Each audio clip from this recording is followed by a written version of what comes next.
국토교통부가 공공택지 개발 후보지로 선정한 진주 문산지구를 최근 개발지역으로 확정했습니다. 2032년 준공을 목표로 본격적인 사업 추진에 들어갈 계획입니다. 도심까지 빈집이 늘어나고 있는 가운데 사천시가 방치된 빈집 정비에 나섭니다. 철거 비용 전액을 지원하되 3년간 마을 주차장 등 공공용도로 활용할 계획입니다. 산청 함양 민간인 학살에 대해 국가가 배상해야 한다는 첫 판결이 나왔습니다. 1심 법원은 공소시효를 문제로 유족에게 패소 판결을 내렸지만 2심에서는 달리 해석해야 한다며 유족 손을 들어줬습니다. 올해의 뉴스 기획보도, 사건 사고 주요 소식을 뒤돌아봅니다. 순찰차 사망 사건부터 유흥주점 마약 파티까지 서부 경남을 떠들썩하게 만들었던 뉴스를 모았습니다. 진주에서 인권 증진을 위한 토론회가 열렸습니다. 평평운동 발상지인 진주시가 인권도시로 가기 위한 다양한 의견이 나왔습니다. 진주의 인권 역사와 토론회 내용을 정리했습니다. 시청자 여러분 안녕하십니까? SCS 뉴스인타임 시작합니다. 국토부 공공택지 개발 후보지로 선정됐던 진주 문산지구. 후보지 선정 1년 6개월 만에 지구 지정이 완료되며 본격적인 조성 사업이 시작될 것으로 보입니다. 남경민 기자입니다. 국토부가 진주 문산 일원을 공공택지 개발 후보지로 선정한 건 지난해 6월. 공공주택과 각종 생활 기반 시설 등이 조성된다는 계획이 발표되며 지역의 기대감이 컸습니다. 이번 정부에서 핵심적으로 추진하고 있는 우주산업 클러스터가 위치해 있고 경남 혁신도시와도 맞닿아 있어서 양질의 일자리와 쾌적한 주거 환경을 제공하게 됩니다. 이후 주민설명회와 토지거래 허가 구역 지정 등 각종 행정 절차가 진행됐는데 문산지구의 지구 지정이 최근 마무리됐습니다. 후보지 선정 후 약 1년 6개월 만에 개발구역이 확정된 겁니다. 문산읍 옥산리와 소문리, 삼곡리를 포함한 140만 8천 제곱미터 규모로 경남 진주 혁신도시의 약 3분의 1 규모입니다. 문산지구엔 16,000여 명을 수용할 수 있는 주택 6,700호와 공공업무시설 등이 공급될 예정입니다. 수도권 공공기관 2차 이전과 우주항공산업단지 기업 유치에 필요한 부족한 주거시설, 공공업무시설을 선제적으로 확보함으로써 우리 시가 지속 발전 가능한 도시로 확실한 역량을 갖추게 되었다는 데 큰 의미가 있습니다. 문산지구 목표 준공 시기는 오는 2032년. 앞으로 지구계획 수립과 부지 보상 등을 거치면 첫 삽을 뜰 수 있을 것으로 보이는데 남은 절차 소요 기간에 따라 준공 시기는 바뀔 가능성이 있습니다. 실제 다음 절차인 지구계획 수립만 하더라도 수년이 걸리기도 합니다.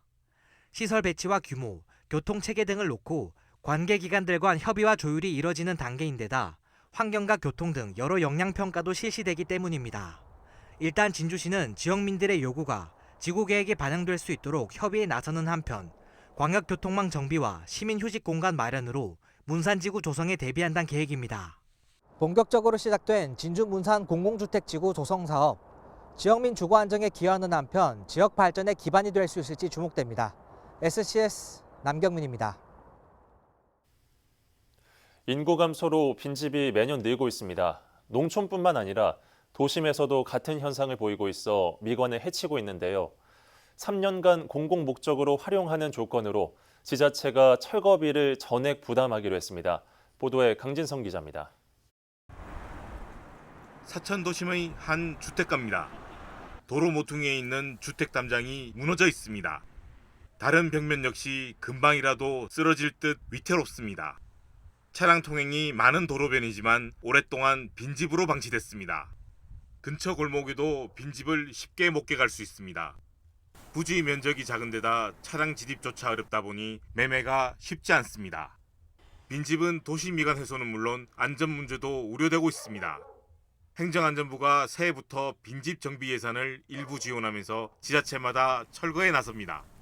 사천시는 동지역과 농어촌에서 10채를 선정해 철거할 계획입니다. 철거 비용은 전액 국비화 시비로 진행돼 호응이 높을 것으로 기대됩니다. 다만 철거 비용에 혈세가 투입되는 만큼 한시적으로 공공목적 사용이라는 조건부로 진행됩니다. 집주인은 3년간 매매가 금지되며 개인적인 용도로도 사용할 수 없습니다. 철거한 후에는 그 토지는 마을 공동 주차장이라든지 마을 공동 유용 시설이라든지 안 그러면은 그 마을에서 건의하는 시설로 저희들이 활용할 계획입니다. 시는 내년 1월 20일까지 읍면동 행정복지센터를 통해 철거 신청을 받습니다. 1년 동안 거주하지 않으면서 철거가 필요한 노후주택이 대상입니다. 한편 사천 지역 빈집은 400채가 넘습니다. 이 가운데 4채 중 하나는 철거가 불가피한 불량주택으로 파악되고 있습니다. SCS 강진성입니다. 한국전쟁 당시 산청군과 함양군 일대에서 벌어진 민간인 학살 사건. 국군의 공비토벌 작전을 이유로 당시 무려 700명이 넘는 희생자가 발생했는데요. 국가 권력이 자행한 불법 행위에 따른 배상이 그동안 지지부진했는데 법원이 최근 유족들에게 배상금 지급을 명하는 판결을 내렸습니다. 김동엽 기자가 보도합니다. 어린아이부터 노인, 부녀자까지 지리산 자락 작은 마을에서 영문도 모른 채 비참하게 희생된 사람들. 참혹한 역사의 한 단면을 담고 있는 산청 함양 사건 유가족에 대한 첫 배상 판결이 이뤄졌습니다. 해당 사건과 관련해 국가의 배상 책임을 인정한 첫 판결인데 법원은 유가족 15명에 대해 18억 원의 위자료 지급을 명했습니다. 부산, 서울에 있는 우리 유족들이 작년에 소송을 제기했습니다. 지방법원에서 지고 항소를 해가지고 이번에 승소를 냈습니다. 대단히 기쁩니다. 1심에서는 민법상 손해배상 청구 소멸시효인 3년이 지났다는 이유로 유족에게 패소 판결을 내렸지만 2심의 판단은 달랐습니다. 재판부는 과거사 정리법에서 민간인 집단 희생 사건을 진실규명 범위로 명시하고 있고 공무원의 위법한 직무집행으로 인한 손해배상 청구권은 민법상 소멸시효가 적용되지 않는다면서 피고의 주장, 그러니까 정부의 주장을 받아들이지 않았습니다. 결국 유족들의 손해배상 청구가 실질적으로 가능하게 된 시점인 2022년을 소멸시효 기산점으로 보아야 한다고 판시했습니다. 법원은 해당 사건의 비난 가능성과 국가의 배상 의무 지연으로 유가족들이 겪은 정신적 고통을 고려해 위자료 지급 수준을 결정했습니다. 정부는 이번 판결에 불복해 대법원에 상고한 상태. 이번 판결로 줄지어 국가배상 소송이 이어질 것에 대비해 다시 한번 법리적 판단을 받기 위함으로 보입니다. 해당 사안에 대한 대법원의 최종 판단은 내년 3월 이뤄질 것으로 전망됩니다. 지역사회는 이번 판결을 환영하는 입장. 희생자들의 명예회복이 조금이나마 이뤄질 수 있는 이번 판결로 다른 유가족들의 배상길이 열리길 기대하고 있는 겁니다.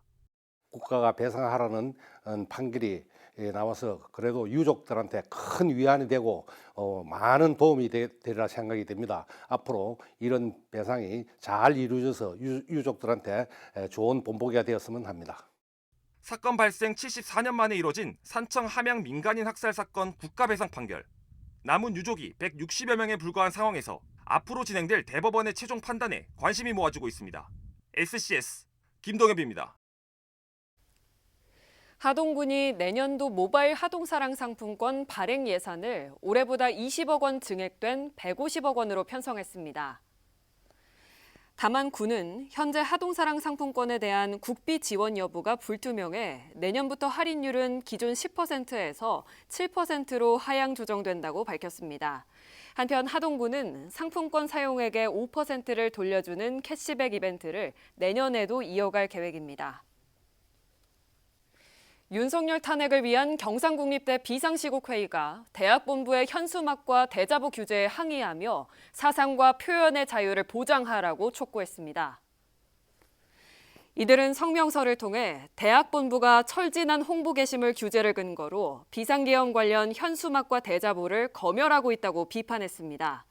또한 대학은 사회 어느 곳보다 자유로워야 할 공간이라며 표현의 자유를 보장해 줄 것을 요구했습니다.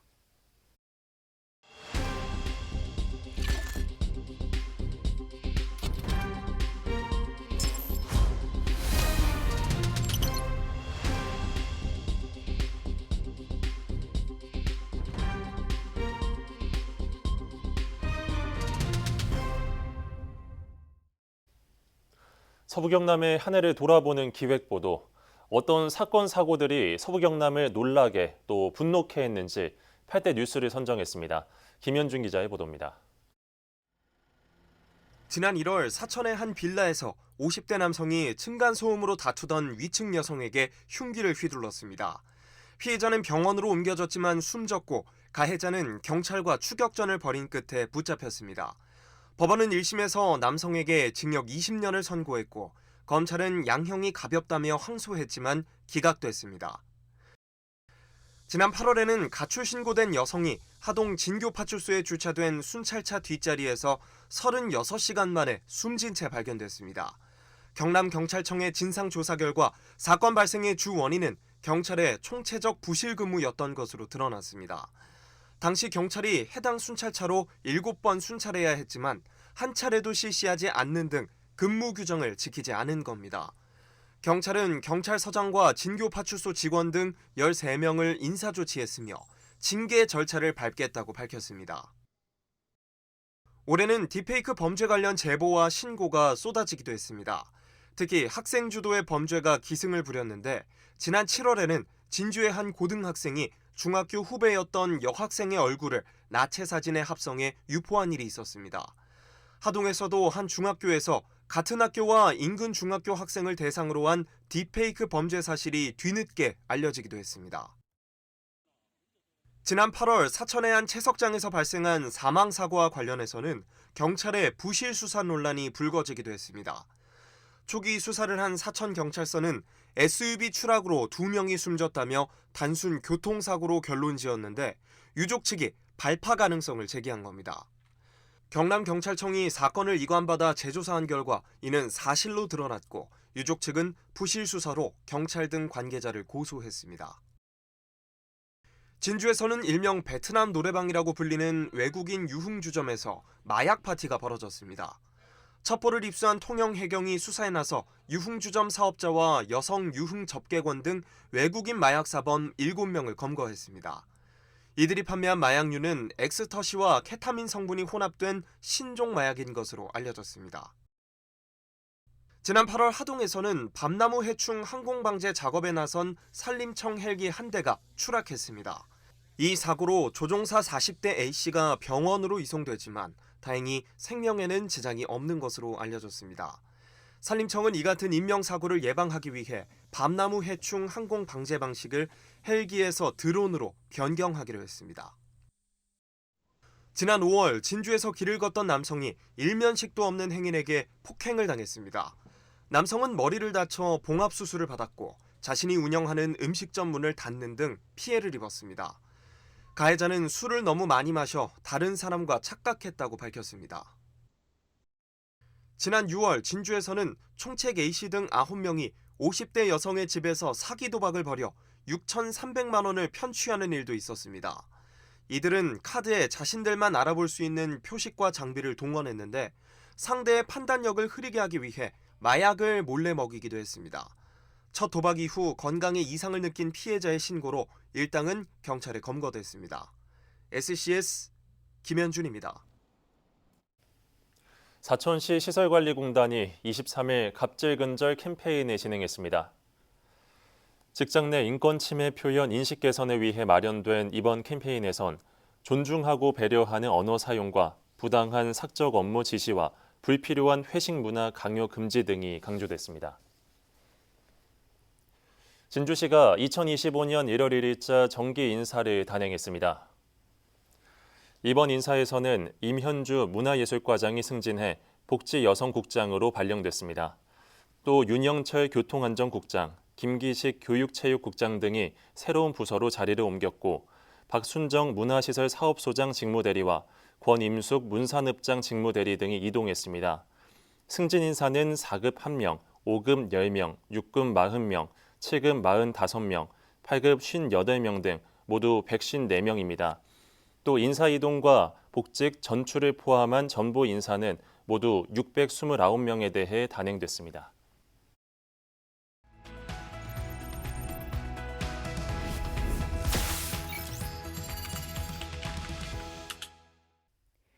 우리나라 최초의 인권운동인 형평운동이 시작된 진주를 인권도시로 만들자는 목소리가 이어져 왔지만 2012년 제정된 인권조례가 유명무실한 상황이라고 합니다. 인권도시 진주를 만들자는 토론회가 얼마 전 열렸다는데요. 투데이 서경 김순종 기자가 취재했습니다. 김순종 기자. 네, 안녕하세요. 네, 지난 20일 국가인권위원회 부산인권사무소가 진주에서 인권증진 토론회를 열었다고요. 다른 곳도 아닌 진주에서 토론회가 열린 이유가 있을까요? 진주에서 토론회가 열린 이유는 진주가 과거부터 인권운동이 활발히 일어났던 곳인 까닭입니다. 고려 무신집권기인 1200년, 부당함에 저항한 노비들부터 조선 말인 1862년, 수치체제 문란에 저항한 진주 농민항쟁, 1920년, 어린이날 제정에 영향을 준 우리나라 최초의 소년회인 진주소년회가 조직된 곳이 진주입니다. 1923년 백정들이 차별 철폐를 요구하며 일어난 우리나라 최초의 인권운동인 형평운동도 진주에서 시작됐습니다. 네, 토론회의 주된 내용은 무엇이었습니까? 인권이 증진된 도시, 인권도시 진주를 만들자는 게 토론회의 주된 내용이었습니다. 이를 위해 2012년 제정됐지만 10년 넘게 유명무실한 상태로 남은 진주 인권조례를 시행하자는 주장이 잇따랐습니다. 진주에서는 2006년 인권도시를 만들자며 전국에서 처음으로 인권조례 제정 움직임이 시작돼 2012년 조례안이 진주시회를 통과 제정됐지만 지금껏 어느 것 하나 제대로 실행이 되지 않고 있습니다. 네, 다른 지역에서도 인권 조례가 제법 제정이 돼 있는 걸로 압니다. 조례를 시행하고 있는 지역에서는 어떠한 효과를 거두고 있습니까? 경기도 강명시나 수원시는 인권조례 제정 뒤 인권위원회 구성, 인권센터 개소 등으로 인권 보장 활동을 활발히 하고 있습니다.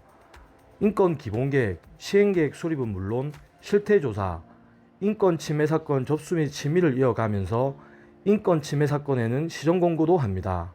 그 효과가 적지 않은 만큼 진주에서도 하루빨리 조례를 시행해 인권이 보장되는 지역을 만들어야 한다는 목소리입니다.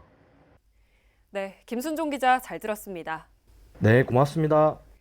과거부터 인권운동이 활발히 일어난 진주. 오늘날에도 그 역사를 이어가려면 인권 보장을 위한 노력들이 필요할 텐데요. 진주시가 인권도시로 발돋움할 날을 기다려보겠습니다. 서부경남 지피지기였습니다.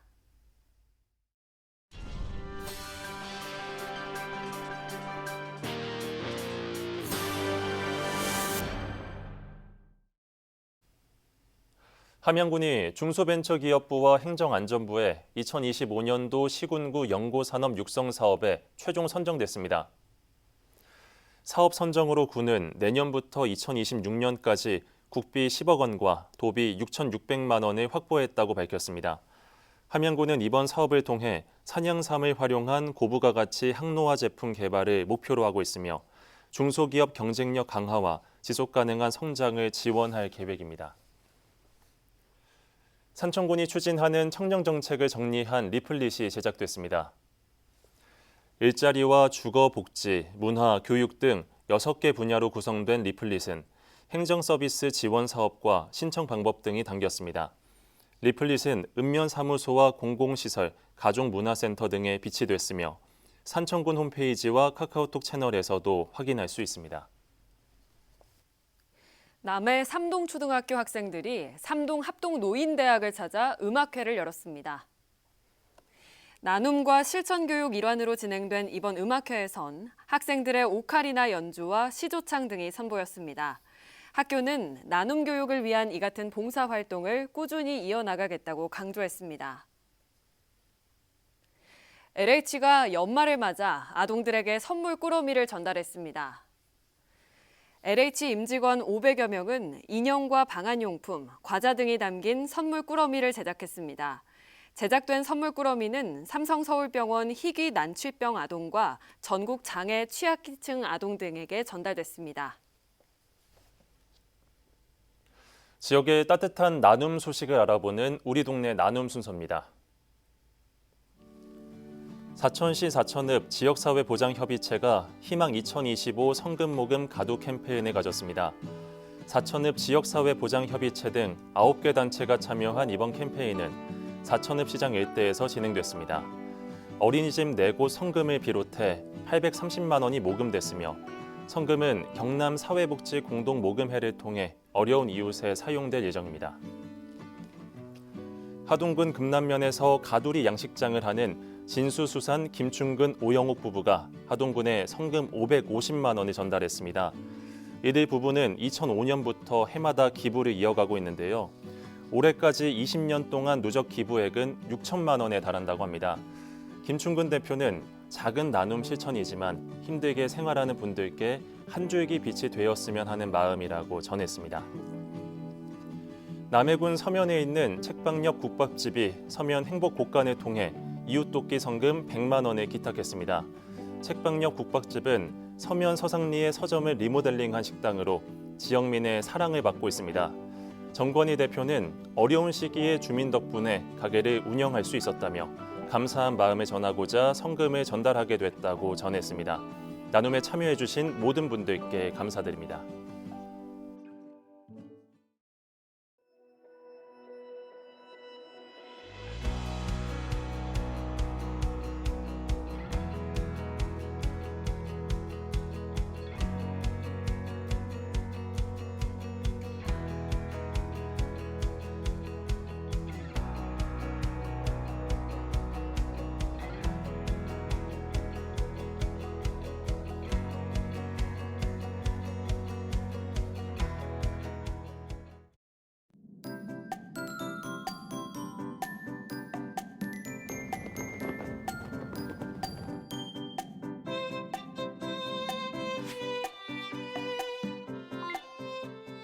오늘 날씨는 농업에 도움이 되는 영농 전망부터 전해드리겠습니다.